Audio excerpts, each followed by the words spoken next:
Lisa's daughter had been dead for 37 minutes when the tiny finger curled around hers. Not a twitch, not a spasm.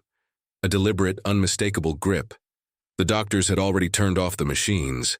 The chaplain had already said his prayers. The death certificate sat on the clipboard waiting for a signature. And yet in that moment, as Lisa was finally letting go, as she was whispering her final words to the cold, still baby in her arms, she felt it. Life. Pulling her back. Refusing to let go. What happened next would make 5 doctors question their entire careers and turn everything Lisa thought she knew about life and death completely upside down. If you believe in the power of hope, hit that like button and subscribe to hear more incredible true stories. Drop a comment below and let me know where you're watching from. But to understand this miracle, we need to go back. Back to when Lisa's world was still whole, still full of dreams and perfectly folded baby clothes. Lisa Crawford was 28 years old, living in a cozy Seattle apartment with her husband, Nathan. She was a marketing executive who'd spent the last 7 months preparing for the moment that would change her life forever. The nursery walls were painted a soft lavender. A white crib stood in the corner, waiting for the baby girl they'd already named Mia. At 32 weeks pregnant, Lisa had everything under control. Her best friend, Jennifer Holloway, was planning a baby shower for the following week. Everything was perfect, until that Tuesday morning when perfection shattered. It was 10:47 a.m. when the first pain hit. Lisa was at her home office desk when a sharp sensation tore through her abdomen. This wasn't like the Braxton Hicks contractions. This was different. This was wrong. She gripped the edge of her desk, but the pain intensified, stealing her breath. With shaking hands, she called Nathan. He was downtown in an important meeting, and she could hear the concern flood his voice when he heard her gasping. "I'm coming," he said, but Lisa knew he wouldn't make it in time. The pain was coming faster now, waves that left her doubled over, crying out. Her neighbor, Margaret Thornton, a retired nurse, heard Lisa's cries through the thin walls. She rushed inside to find Lisa on the floor, clutching her stomach, terror written across her face. "It's too early," Lisa sobbed. "She's not ready." Margaret called 911 while checking Lisa's contractions. 3 minutes apart. This baby was coming now. The paramedics, Derek Paulson and Amanda Smith, arrived within 8 minutes. "Please," Lisa begged as they lifted her onto the stretcher.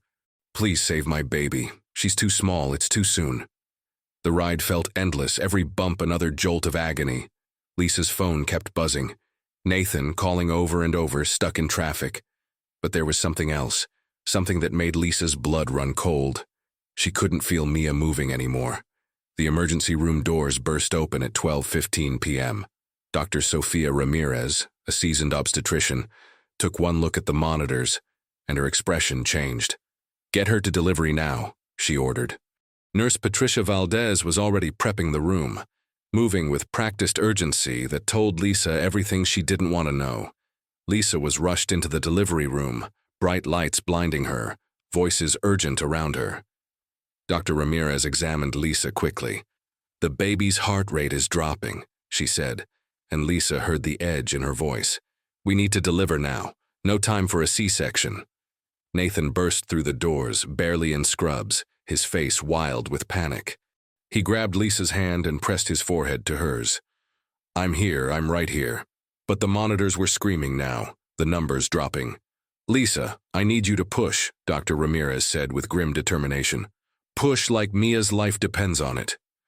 Lisa pushed through pain that felt like it was tearing her apart. She pushed through fear that threatened to swallow her whole. She pushed through prayers that tumbled from her lips. Please, God, please let her be okay.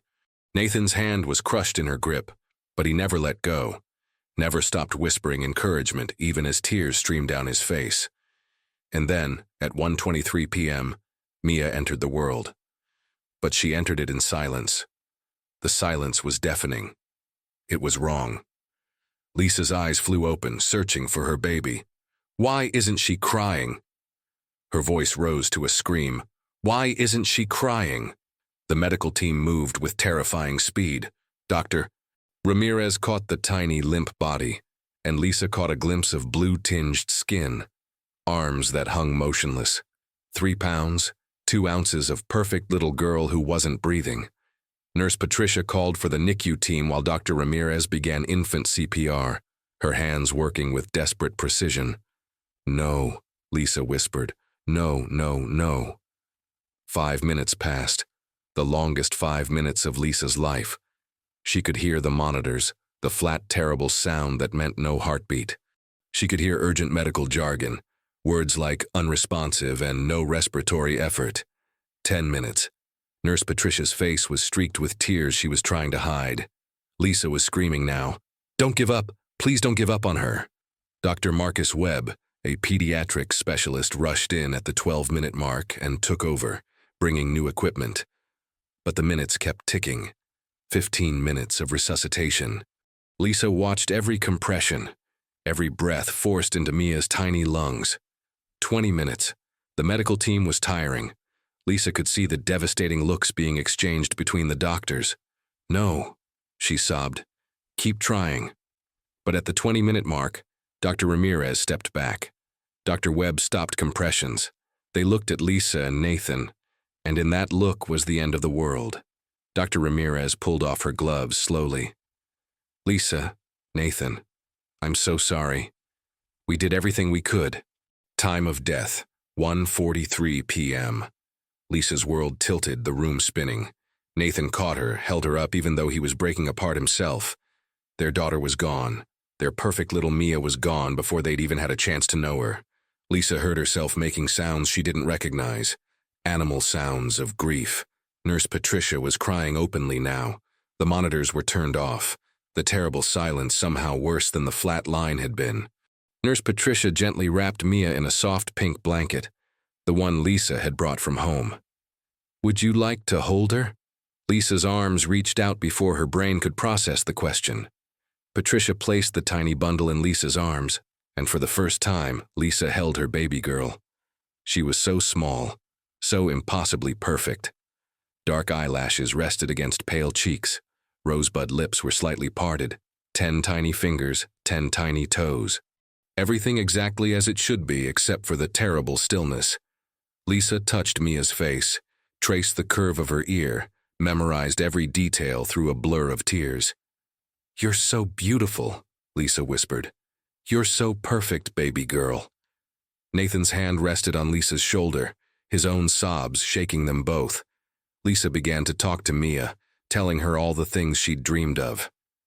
"I wanted to show you the ocean. I wanted to teach you to dance.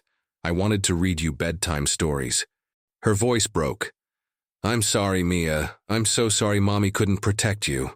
Jennifer arrived, summoned by Nathan's broken phone call. She stood in the doorway, tears streaming down her face. Father William Breslin, the hospital chaplain, came to offer prayers, but Lisa barely heard him. All she could focus on was the weight in her arms, growing colder with each passing minute. 30 minutes passed. Nathan gently touched Lisa's arm. "Lisa," he said softly, "we need to let her go." "Not yet," Lisa pleaded. "Just a few more minutes." But she knew it was time. With trembling hands, she brought Mia to her lips and kissed her forehead. The skin was cold now, and that fact broke something in Lisa that she knew would never heal. She took Mia's tiny hand in hers. "Goodbye, my little angel," Lisa whispered, her voice cracking. "Mommy loves you, forever and always. Goodbye." She looked at Mia's face one last time, trying to memorize it. Nathan stepped back, unable to watch. Jennifer was crying silently in the corner. Dr. Ramirez stood respectfully near the door. Lisa began to loosen her grip on Mia's hand. This was it, the final goodbye. As she started to pull away, she whispered again, "Goodbye, my sweet girl." And then it happened. The tiny finger didn't twitch. It didn't spasm. It curled, deliberately, firmly, around Lisa's finger, like a newborn grasping for the first time, like she was holding on, like she was refusing to let go. Lisa's breath stopped. Time stopped. "Nathan." Her voice was barely audible. "Nathan, look." Nathan turned, his face confused, exhausted by grief. "Lisa, we need to look at her hand." He looked, and he saw it. Mia's fingers wrapped around Lisa's were moving, squeezing. The grip was getting stronger. "She's holding me," Lisa breathed. "She's holding my hand." Dr. Ramirez had been writing notes by the door. Her pen stopped mid-word. "That's not possible. Sometimes there are post-mortem muscle contractions, but—" She stopped talking because Mia's chest moved. Rose, fell, rose again. Nurse Patricia grabbed the edge of the medical cart, her knuckles white. "Doctor," she whispered. "Doctor, her color is changing." It was true. The blue tinge was fading. Pink was spreading across Mia's cheeks like watching a flower bloom in fast motion. "Get the monitors," Dr. Ramirez's voice cracked. "Get the monitors back on her. Now." Nurse Patricia's hands were shaking as she attached the sensors. When she flipped the switch, everyone in the room held their breath. The screen flickered, and then it showed a heartbeat. Weak, irregular, but unmistakably there. "That's impossible," Dr. Webb said from the doorway, where he'd returned at the sound of commotion. He checked his watch, his face going completely white. "She's been clinically dead for 37 minutes. That's impossible." But Mia's eyes fluttered. Just for a second. Just enough. The room erupted. Dr. Ramirez was shouting orders, her professional composure completely shattered. Dr. Webb was running for equipment. Nurse Patricia was on the phone, trying to explain to the NICU team that a baby who'd been dead for over half an hour was somehow impossibly breathing. Lisa sat frozen, Mia still in her arms, still holding her finger. She watched her daughter's chest rise and fall, rise and fall. "Nathan," she whispered. "What's happening?" Nathan's hands were on Lisa's face, on Mia's head, his whole body shaking. "She came back," he said. "Our daughter came back. She came back to you." Dr. Ramirez carefully took Mia from Lisa's arms. "We need to get her to NICU," she said. "But Lisa, I don't know how to explain this. In 20 years of medicine, I've never seen anything like this." They rushed Mia down the hallway, and Lisa followed, her legs barely holding her, Nathan supporting her weight. She could see her daughter through the NICU window, surrounded by doctors who kept checking and rechecking the monitors, expressions of complete disbelief on their faces. Dr. Helena Martinez, the head neonatologist, arrived within minutes. She examined Mia with intense concentration. "Her vitals are stabilizing," she said quietly. "She's breathing on her own." She looked up at Dr. Ramirez. "You're absolutely certain about the time?" 37 minutes, Dr. Ramirez said. "I checked it 3 times before I called it. 37 minutes with no heartbeat, no respiration, no brain activity." Dr. Martinez removed her stethoscope slowly, her hands trembling. "This shouldn't be happening. The brain damage alone after that amount of time without oxygen should be catastrophic. But her responses are normal. They're perfect." The next 72 hours were a blur of tests that all came back the same way. Impossible but true. CT scans showed no brain damage. EEGs showed normal brain activity. Organ function was perfect. Every specialist who examined Mia said the same thing. "This doesn't happen. This can't happen." But it's happening. Lisa never left the NICU window. She kept her hand pressed against the glass, watching her daughter's chest rise and fall, terrified that if she looked away, Mia would slip away again. Jennifer brought her food she didn't eat. Nathan brought her changes of clothes. Neither of them could sleep. On the 3rd day, Dr. Martinez sat down with Lisa and Nathan. "I've consulted with 12 specialists," she said. "I've reviewed every case study I can find. I've been practicing neonatology for 25 years. She paused. "There is no medical explanation for what happened to your daughter. None. She should not be alive, and she certainly shouldn't be thriving. But she is." "What does that mean?" Lisa asked. Dr. Martinez smiled, tears in her eyes. "It means you witnessed something that medicine can't explain. Some people might call it a miracle. I don't know what to call it. But your daughter is going to be fine, more than fine. She's going to be perfect." 3 months later, Lisa sat in the lavender nursery, the one she'd thought would remain empty forever. Mia was in her arms, 8 pounds of healthy, happy baby girl. Her dark eyes looked up at her mother with perfect awareness. She was hitting every milestone exactly on time. "Do you know what you did?" Lisa whispered to her daughter. "Do you know you came back from somewhere no one comes back from?" Mia's hand wrapped around Lisa's finger, the same finger she'd grabbed that day in the delivery room.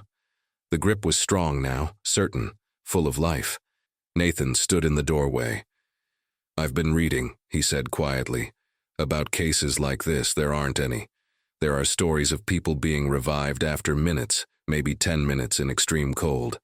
But 37 minutes? At room temperature? It doesn't happen." "But it did happen," Lisa said, looking down at Mia. "She happened. Jennifer visited that afternoon, and she still cried every time she held Mia. I was there," she said. "I saw her. She was gone, Lisa. She was really gone, and then she wasn't." Dr. Ramirez came by the following week. "I've written this up," she said. "It's going to be published in 3 medical journals. Doctors need to know that this happened, that sometimes medicine doesn't have all the answers." She looked at Mia. "I've delivered over 2,000 babies, but this is the only time I've seen someone come back from death with no explanation, no intervention. Just came back." She wiped her eyes. "Some things science can't explain." Late that night, Lisa held Mia close, listening to her breathe, feeling the steady beat of her heart. She thought about that moment every single day, the moment when Mia's finger had curled around hers, the moment when goodbye had turned into hello. "You held on to me," Lisa whispered. "When I was letting go, you held on. You pulled yourself back. You chose to stay." Mia stirred, her tiny hand finding Lisa's finger again, gripping it the way she had that day. Lisa brought her daughter's hand to her lips and kissed each tiny finger. "My impossible girl," she breathed. "My miracle, my Mia. Welcome to your beautiful, impossible, miraculous life. Thank you for choosing me. Thank you for not letting go." The death certificate was never signed. It sat in a file somewhere in the hospital, a document that told a story that ended 37 minutes too soon. But the real story, the true story, was here in this room, in a mother's arms, breathing, living, defying every rule of medicine and science. Sometimes goodbye isn't the end. Sometimes, against every law of nature, against every medical possibility, against death itself, love finds a way back. And sometimes, in the smallest hand, in the weakest grip, in a 3-pound miracle, life refuses to surrender. If this story touched your heart, please share it with someone who needs hope today. Leave a comment below with your thoughts. Do you believe in miracles? I'd love to read your story.